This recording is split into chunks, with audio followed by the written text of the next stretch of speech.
Okay. I'm almost 60 years old. And looking back over all the years that preceded this one, there is a period of my life which was completely unlike any other. And that was a time where I found myself in a very deep and dark emotional black hole. I reckon I was about 19 at the time, so not that long after I left school, which I'm guessing is probably a fairly perilous period for a lot of people. In my case, I was working in a job that I hated. I was studying a degree I didn't like, which I was failing. In fact, I wasn't even showing up. I had a girlfriend I didn't like. My good friends had either left town or were leaving town. My father was dying, and he was going broke, which is a pretty bad double. And to top it all off, my younger brother got himself in trouble with the police, and that became a really ugly situation. Anyway, at that time, a band out of Brisbane called the Screaming Tribesmen released a song called Igloo.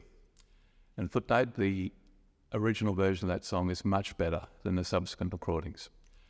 That's right. The lyrics of Igloo were a bit hit and miss. I mean, it's about a guy who lived in an igloo. But it was the chorus that grabbed me. And the chorus is very simple. It's just 3 words sung over and over again. In fact, they probably weren't sung in as much as they were screamed in abject desperation. And those words were simply, "It's all white." And it just grabbed me.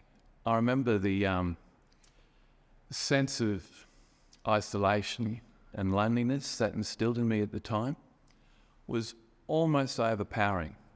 But, like any self-respecting, do-it-till-it-hurts teenager, I played that song over and over and over again. In fact, it very rarely left my stereo back in those days.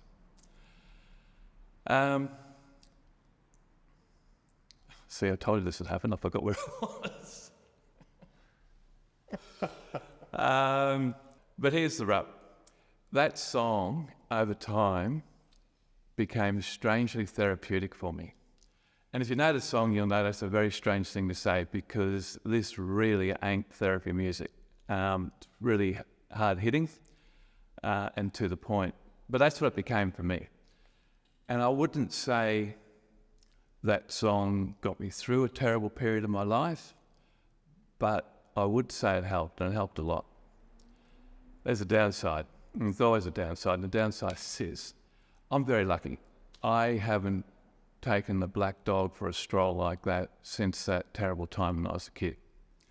But I'm like everybody else. I go through periods where I get a bit down.